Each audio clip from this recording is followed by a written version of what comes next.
E aí, tudo bem?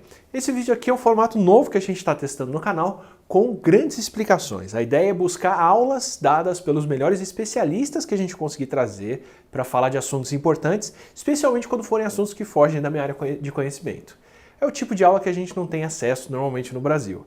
E, para começar, resolvemos trazer um assunto bem complexo que demanda muita discussão, que é o fascismo, que é um termo que a gente vê usado para lá e para cá, muita gente falando ou explicando sobre fascismo, ou chamando alguém de fascista, alguma política de fascista, sem necessariamente todo mundo saber do que se trata. Para falar disso, eu procurei a melhor referência que eu conheço, que é o Jason Stanley, que é professor de filosofia em Yale, já deu aula em várias universidades como Oxford, Rutgers, Michigan, e é autor do livro Como Funciona o Fascismo, a Política de Nós e Eles, que é o melhor livro que eu ouvi sobre o tema e uma obra que eu recomendo desde já a leitura, que me ensinou muita coisa. Espero realmente que vocês gostem da conversa que nós tivemos, foi bem marcante para mim. We see people using the word fascism here all the time, everywhere actually, and in many contexts, sometimes even contradictory to what fascism is, or using it to define opposite things. And you wrote the book about the topic, a referenced book here, even by judges nowadays, which I find very, very good. So what do you mean by fascism? So here's a poem by Martin Niemöller that's very helpful to guide us in thinking about the topic. It's called First They Came For. First they came for the communists, and I said nothing because I was not a communist. Then they came for the trade unionists, the labor unions, members of labor unions, and I said nothing because I was not a trade unionist. Then they came for the Jews, and I said nothing because I was not Jewish. Finally, they came for me, and there was no one left to speak for me. Now, what do we learn from this? We learn that the targets of Nazism were leftists and communists, socialists and communists, labor unions, and minority groups. So that could be black people, it could be Jewish people, homosexuals, minority groups. So fascism attracts to it social conservatives by saying to social conservatives, the communists are coming. The communists are coming, and they're out for your children, and they're out for your traditions. And so social conservatives, who are not at all fascists, I mean, a Christian conservative is not a fascist, but fascist politics tries to lure them in, tries to bring them in by saying, your traditions are under threat. Your traditions, your way of life is under threat. And you need a strong man, a rough and tough strong man who's going to bash heads together to protect you. And this is unfortunate because Christianity is an incredibly vital source of Western civilization. We get the dignity of human rights from Christianity. And fascism is an ideology that is antithetical to everything Christianity stands for. But fascists create panic and fear among Christians by saying the communists are around the corner, the leftists, the homosexuals, they're out for you. We're going to have to save you. You need someone who's not going to be Christian in responding. You need a strong man. And so fascism is an ideology that's based around power, loyalty, and fear. And the idea is the strong man creates fear for leftists, always communists, socialists, minorities, gays, black people in a white society, and religious minorities, and then says, and immigrants, foreigners, and says, and creates that fear so high, makes that fear so intense that good Christian or Jewish or Muslim or good religious conservatives who believe in the dignity of all life say, this is an emergency. We need we need to be loyal and worship this strong man, and he will save us. So that's the dialectic of fascism. There's a speech by Goebbels from 1935 called Communism with Its Mask Off. And Goebbels says, says the communists are coming, they're going to destroy your traditions, they're going to destroy your churches, and they're going to murder your priests, and you need us to protect you, or else your whole civilization is gone. And so that's how fascism works. It works by creating that kind of fear. And its ultimate goal is corruption. Its ultimate goal is just power. Is power.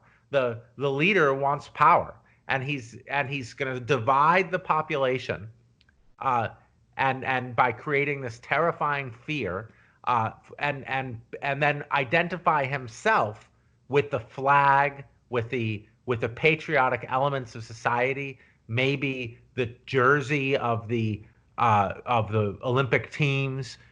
This becomes associated classically in fascist movements.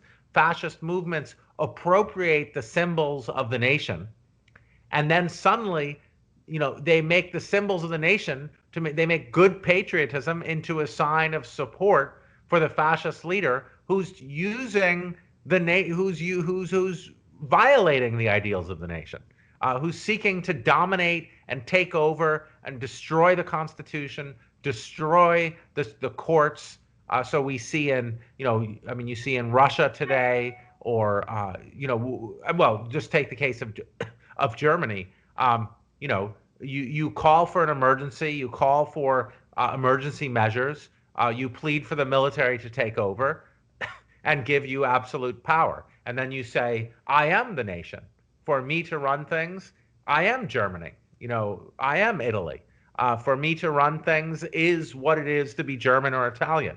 And that's what fascism is. You've touched on one point that I usually see as contradictory here. You said that fascism usually uses the threat of socialism or communism to say they're coming for us, you have to give me this power so that I can act. But usually, at least here, we can see sometimes people saying that they are similar ideologies, or that they have similar ends.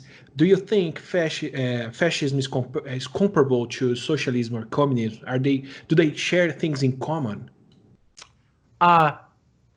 It does not share anything with socialism in common. It's workers of the world unite, and communism, workers of the world unite, is very different from Germans will dominate the world. Fascism is based on nationalism. So you can tell if fascists are extreme nationalists. The Nazis are always talking about what it means to be German. Germany is a young, strong nation. That would be a classic. Germany is powerful, and Germany is, so nationalism is the basis, whereas socialism and communism are globalist ideologies like capitalism. And fascism is harshly pro-private property for the chosen people. So it's for the nation. So the fascist leader allies with the corporate business elite and says, I'm going to smash the labor unions. I'm going to destroy the obstacles to you making money, and in exchange you'll be loyal to me and support me and my family. So that's how fascism works. It's there is communist authoritarianism that has resulted in many millions of deaths. So probably more altogether than fascism has. So communist authoritarianism links to fascist authoritarianism in that both involve the repudiation of truth and a one-party state. So both involve no dissent from a one-party state, and they involve the destruction of truth. So this idea of loyalty, that loyalty rules over truth, because truth doesn't have a side. So truth is an enemy of any one-party state or authoritarian system, be it communism or fascism.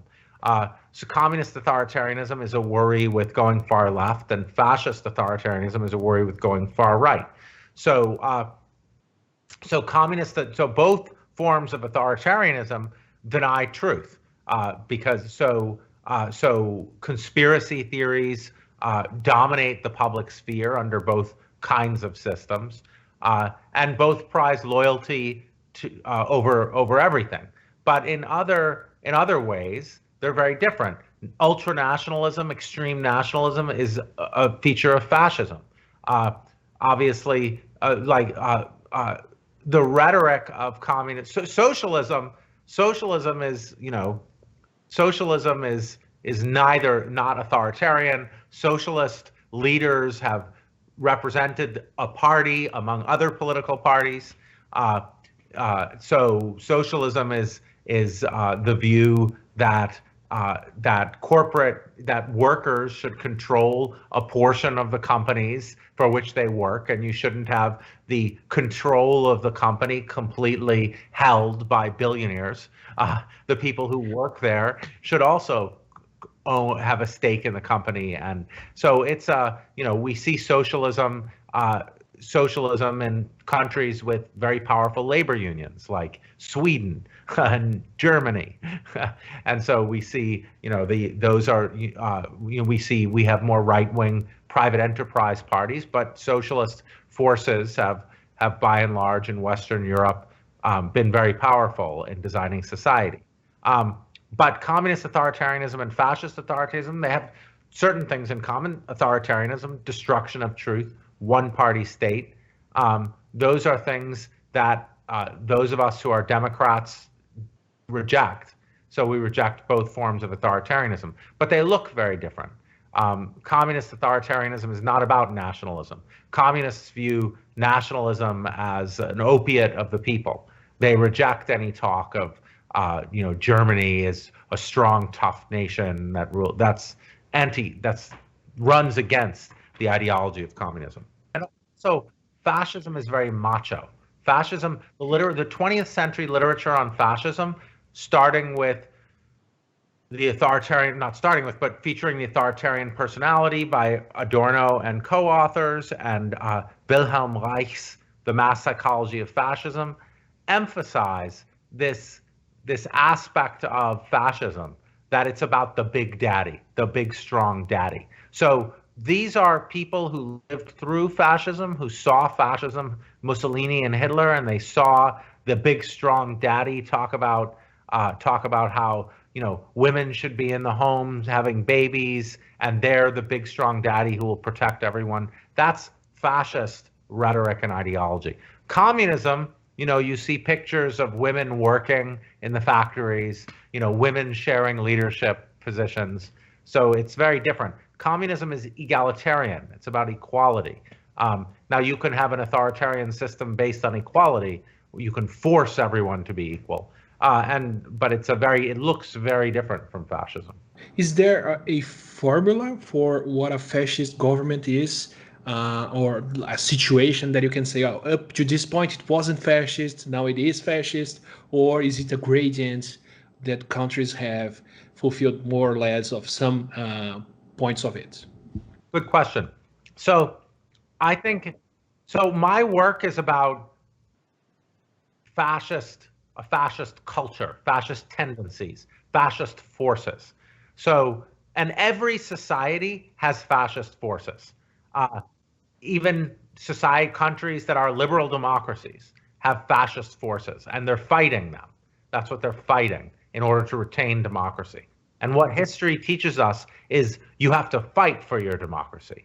You have to fight for your democracy because there's going to be rich business people who are pushing a potential fascist leader to take over, because democracy often runs against the interests of super wealthy people, because people might demand more taxes from the wealthy.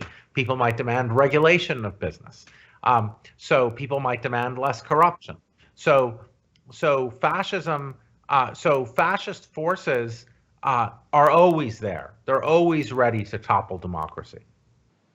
So I don't really work. So I'm a political philosopher, and in political philosophy take the concept of democracy. Democracy can be thought of either as a voting system, a system of voting, say the majority wins, a set of institutions, universities, public schools. You can't have a democracy without a thriving university system, a fully free press with journalists who are not harassed, who can practice in peace, and public goods like water for everyone, access to water, healthcare. These are the goods of a democracy. So institutions, democratic institutions, scientific research institutions that can allow us to respond to crises like pandemics in effective ways. That's what a democracy is. Those are democratic institutions. And the third way political philosophers think of democracy is as a culture that tolerates differences between people because it values liberty, and treats everyone with respect because it values equality. Liberty and equality are the two central platforms of democracy. So we can think of democracy as a way to vote, a set of institutions, or a culture, a way of treating each other. And fascism, same thing. And we can think of it as, a way of ruling. There's one guy who has all the power, a dictator, and the military does what he says. We can think of it as a set of institutions. The fascist institution is the concentration camp. So the prisons are, prisons, concentration camps, a merciless court system where they just do the bidding of the ruler. Or we can think fascism as a culture, where people insult each other, where they call people vermin and rats, where they attack homosexuals, where the leader struts and strides and shoots off guns. I don't know much about Brazil, but this is traditionally so there's a sort of military posturing where you're always connecting to the military. In a fascist state, the military has this prized role, and the country is really identified with its military, and the culture is one where the military is elevated, and there's a way of talking about your fellow citizens with no respect whatsoever, attacking journalists, attacking universities, attacking intellectuals. And so my work is about the culture, a fascist culture. And we all have elements of fascist cultures in our country. I don't know much about Brazil, but it's certainly in the United States, our history of racism. I don't know what, but in the United States, so if, for example, you would have only white people in positions of power, or like you'd walk into the university and everyone's white, or that would be a disturbing sign of a fascist culture, because it would show that there's racial hierarchies in your society, like we have in the United States, famously. If for example, your black citizens live in poor conditions and your white citizens live in much better conditions, that's the kind of racial hierarchy that lends itself to fascism, that a demagogue can come and then say, can target minority groups. So when fascist forces try to win elections that way. They try to win elections by transforming the culture into a fascist culture, having supporters that are blindly faithful to the leader, that love the leader no matter what. That's a fascist relationship between a leader and his supporters. A fascist political culture has no respect for the truth. The fascist leader lies, he says one thing one day, he says the opposite the next day, and denies that he even said the thing the previous day. So that's a fascist political culture. That's clear from the literature, what people witnessed, and there's a particular relationship between the supporters and the leader in a fascist movement. The supporters they love the leader to humiliate his opponents. They love the leader they love it that the elites in society are often horrified by the leader, that the intellectuals are horrified by the leader. So Hannah Arendt talks about vulgarity. She says that it's important she says the fascist leader is vulgar because their supporters are angry at the corruption in the government. And so they send the fascist leader there, and it's someone who's vulgar, because it gives the supporters pleasure to think that people who think they're better than them have to bow and scrape someone they regard as vulgar. So that's Arendt in The Origins of Totalitarianism. So that's the key to, then when a fascist leader gets elected, as Hitler was elected, they then seek to take control of the government. The first thing they do is what in German is called Gleichschaltung. They try to transform the institutions into loyalty to them. So there's a process whereby they replace, in democratic institutions, normal government functionaries by people who are just loyal to them. Friends, family members, business partners, like loyal people who are loyal. And then they try to create an emergency.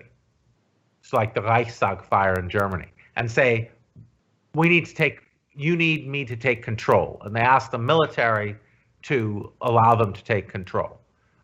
Now, Trump has not done that in the United States. He hasn't, people, so that's, so he has certain aspects of fascism, but it would be very extreme to have a leader who called for the military to depose the courts and the Senate or something like that. I mean, that would be in a contemporary society almost unheard of. In the US. Oh, or in Europe, or in a civilized society, liberal democracy. It wouldn't be stood for. Because it's democracy. The military can't overthrow in Europe, in Germany, it's illegal to call for the overthrow of the constitutional system. Now we'll see what the United States, Trump has not gone that far. So that's an example, like, I don't really like to talk about Trump. I don't really like this question of, is this person a fascist? Is that person? I like to see what's happening in a country, how far advanced fascist forces are, because they're always going to be pushing for that military dictatorship, for the military coup. That's the end goal. But you can have a democracy until then. So that's, I hope that answers your question. Yeah, there's this trigger, that is the coup, but you have all the culture that comes gradually before it happens, right? Yeah, many fascist leaders are elected in democracies. And then the question is your democracy strong to hold off a military coup? Yeah, we have a history of not holding on here. Yeah, you have a long history of fascism in Brazil. You had a military dictatorship. It goes back to Salgado in the 1930s. You have a long history of, it's a certain kind of Brazilian fascism. It's linked to right-wing Catholicism, and it's this old style of, we have to protect the traditions via a military strongman. And you said something that I feel it's a bit contradictory in the attitudes, not actually in what you say, but that you have fascist leaders, or the fascist culture brings this morality, the role of the family, and at the same time you have leaders that are against the politically correct, against social justice. And so you have the moral grounds, but you also have to go against higher morals to establish yourself. How do you see this dualism?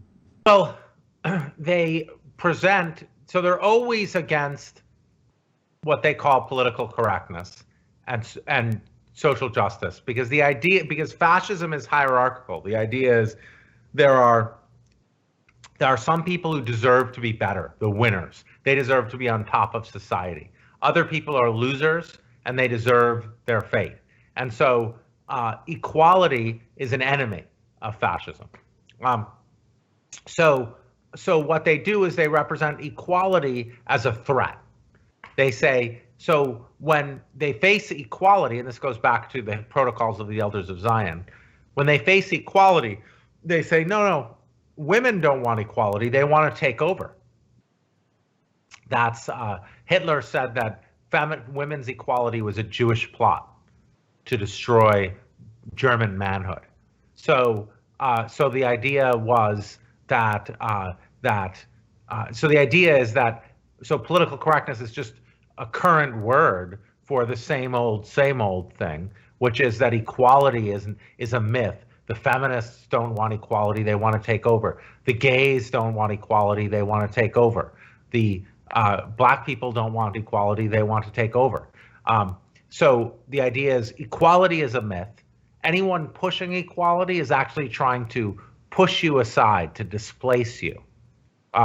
And so that's how they represent, that's why they attack, that's how they get good Christian or Jewish or good, good social conservative religious people to endorse really terrible treatment of fellow human beings, because they present the fellow human beings' desire for equality as a threat, as an attempt to take over.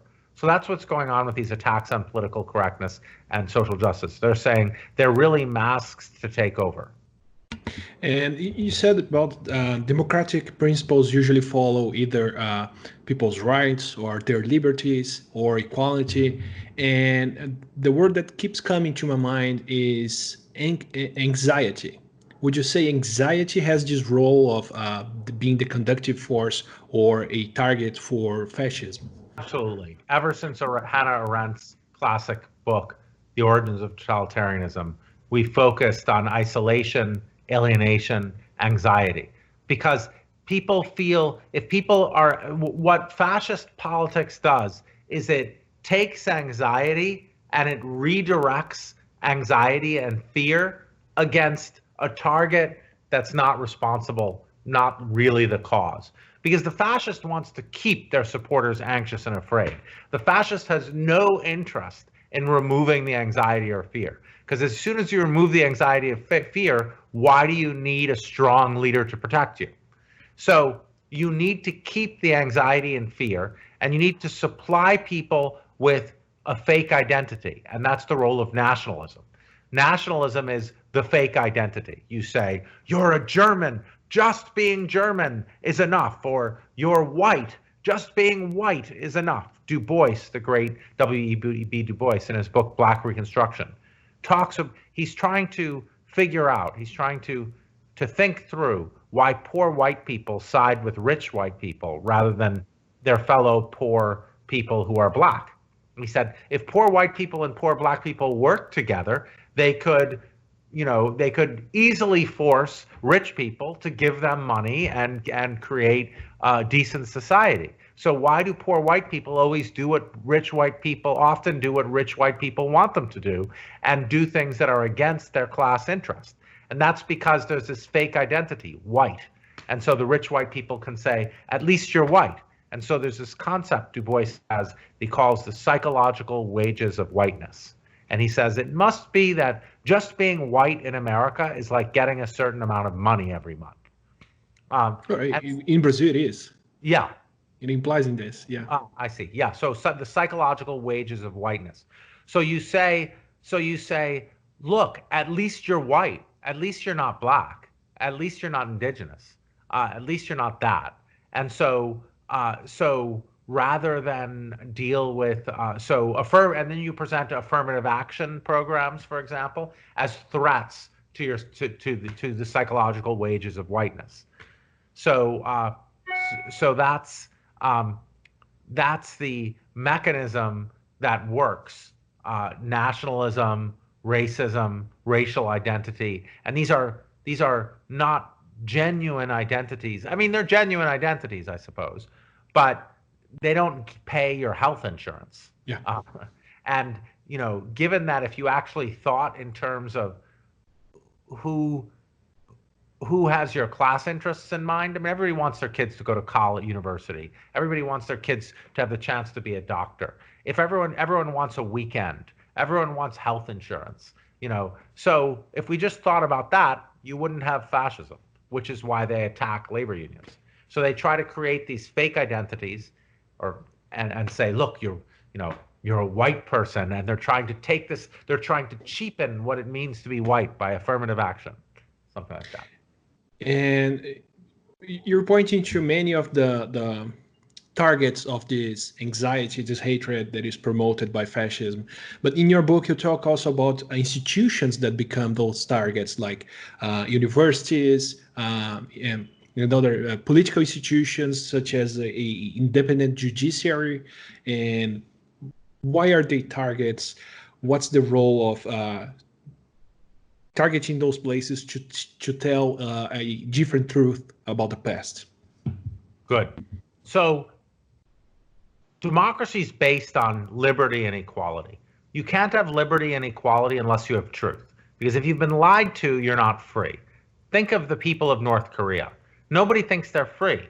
What's the fundamental reason that they're not free? They've been lied to. So, if somebody's coming at me with a gun, if somebody's walking towards me and you say to me, that person has a gun, and I hit the person, I didn't hit them freely. I hit because I was lied to. So freedom requires truth. Equality requires truth, because equality is speaking truth to power.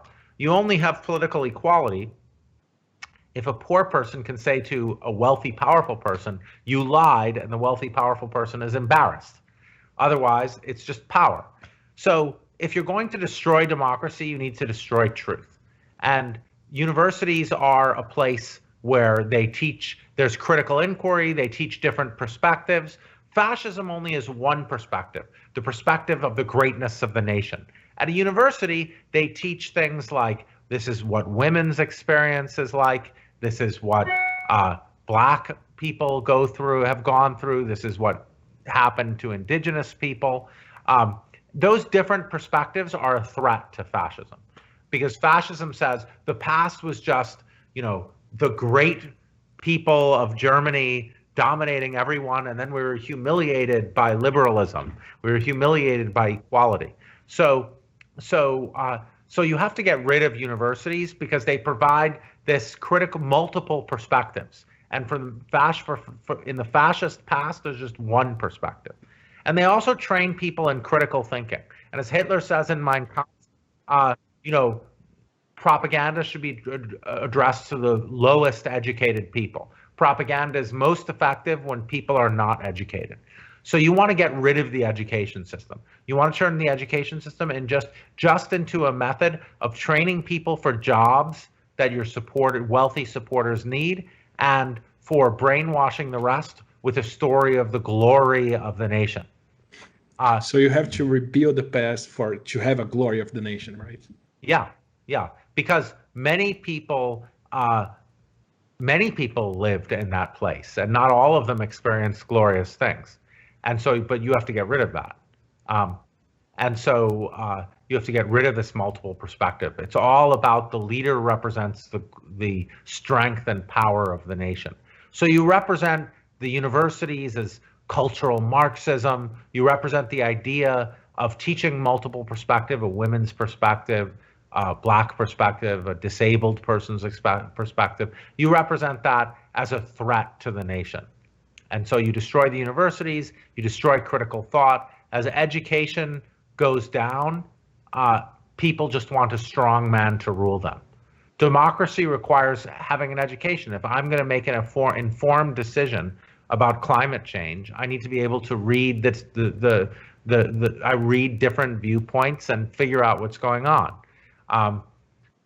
If I'm not educated, I just might want a strong man to rule things. And bringing recent tendencies to this old conundrum, how do you see social networks' role for fascists nowadays? Does it make their life more difficult? Does it make their life easier for a fascist leader or for someone promoting fascist ideas? Well, what we're seeing all over the world is social media promoting fake news, propaganda and hate speech. I don't like the expression fake news because it got turned on immediately. Fascistic leaders use it immediately against real journalism. So propaganda in Myanmar, before the ethnic cleansing of the Rohingya, WhatsApp was a tool to spread horrible stories about made-up rapes by Rohingya. So that's a typical fascist propaganda. You represent your opponents as terrible, usually sexual. You link your opponents to sex crimes or terrible sexually deviant behavior So in Russia, they link journalists and intellectuals with pedophilia, with that's a classic fascist move. The Germans represented Jewish men as sexually insatiable and Jewish women as prostitutes. So social media has massively facilitated the spread of this kind of propaganda. It's made it much easier to spread. And in many countries, like in Myanmar, people in the country only have WhatsApp and Facebook. They don't have access to other news. So that's a real problem when these platforms only care about money and they just want to keep you on. And then what keeps you on a platform? What keeps you using a platform? What bleeds leads. Terrifying stories of the members of a marginalized minority group raping women of the dominant group, having sex rings, all sorts of this sort of salacious propaganda keeps people on social media. And if people stay on social media longer, Facebook can charge more money to advertisers. So Facebook makes a ton of money from hate speech. It's not even that it wants to promote it, but promoting it makes more money. Promoting it makes more money. And then staying online makes people outraged. People being outraged and scandalized keeps people online. So, and then that makes money so the real problem might be capitalism. Speaking about this, we've talked about